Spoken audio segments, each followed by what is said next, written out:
Dans les vastes plaines du Mali, au cœur du XIIIe siècle, vivait un roi dont le nom résonnait à travers les dunes et les marchés, Mansa Moussa.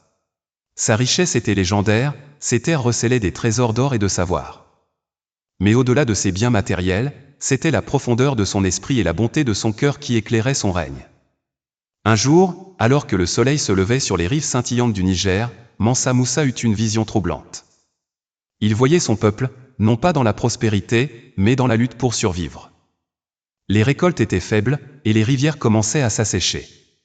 Bien qu'il fût riche, il savait que la vraie grandeur d'un roi ne résidait pas seulement dans l'or, mais dans sa capacité à faire prospérer son peuple.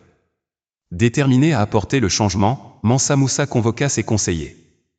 Nous devons bâtir des écoles, créer des puits, et encourager l'agriculture durable, déclara-t-il avec ferveur. Ses conseillers, d'abord sceptiques, furent convaincus par sa passion. Ensemble, ils tracèrent un plan ambitieux pour transformer le royaume. La première étape fut de rassembler les sages et les érudits d'autres régions.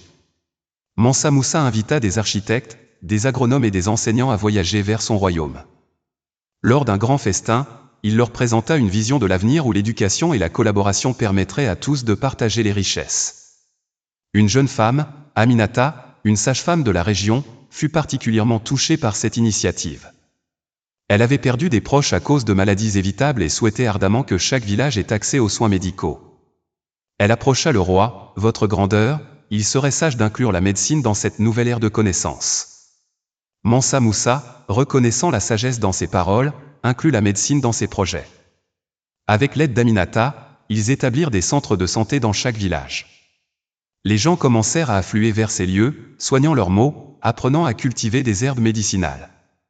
Les mois passèrent, et l'impact de ces changements devint visible. Les récoltes fleurirent, la diversité des cultures apporta de la nourriture en abondance, et la population prospéra. Les tavernes résonnaient de rires et de discussions, des enfants jouaient tranquillement dans les ruelles, et la soif de connaissance illuminait les visages des villageois. Cependant, le roi savait qu'il ne suffisait pas de construire des écoles et des hôpitaux. L'unité du peuple était tout aussi essentielle. Mansa Moussa organisa des festivités pour célébrer les succès collectifs, rassemblant des gens de toutes les régions du royaume pour partager leurs histoires et leurs traditions. Un soir, sous le ciel étoilé, Mansa Moussa se tenait devant son peuple.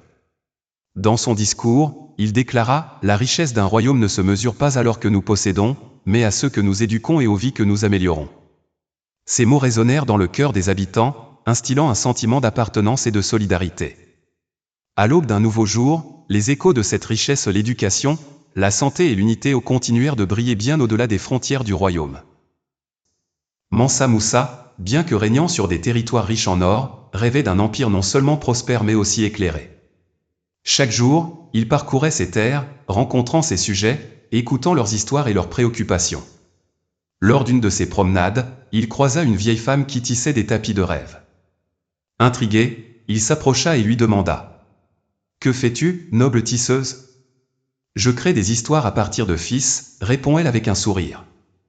Chacune de mes œuvres est une fenêtre sur l'âme de notre peuple. » Ému par sa passion, Mansa Moussa eut une idée. Il décida d'organiser un grand festival, où chaque habitant pourrait partager son histoire par le biais de l'art, de la musique et de la danse. Ce serait une célébration de leur culture et, surtout, une occasion de tisser des liens plus forts entre ces sujets. Cependant, la préparation de ce festival ne fut pas sans défi. Un homme avide, un marchand nommé Kader, enviait la popularité et l'amour que Mansa Moussa recevait de son peuple. Pour discréditer le roi, Kader répandit des rumeurs selon lesquelles le festival serait une ruse pour augmenter les impôts. Les murmures deviennent des cris, et l'atmosphère se chargea d'incertitude. Confronté à cette situation, Mansa Moussa ne se laissa pas abattre. Il fit appel à la vieille tisseuse et à d'autres artisans pour créer un spectacle lumineux qui montrerait la beauté de leur culture. Ensemble, ils travaillèrent jour et nuit pour préparer des chants, des danses et des récits qui représenteraient l'essence même de leur pays. Le jour du festival arriva, et sous un ciel étoilé, le peuple se rassembla. Ils furent émerveillés par le mélange de couleurs, de sons et d'émotions qui prenaient vie devant leurs yeux. Les histoires de courage, d'amour et de solidarité résonnaient dans l'air chaud de la nuit, dissipant peu à peu les doutes semés par Kader.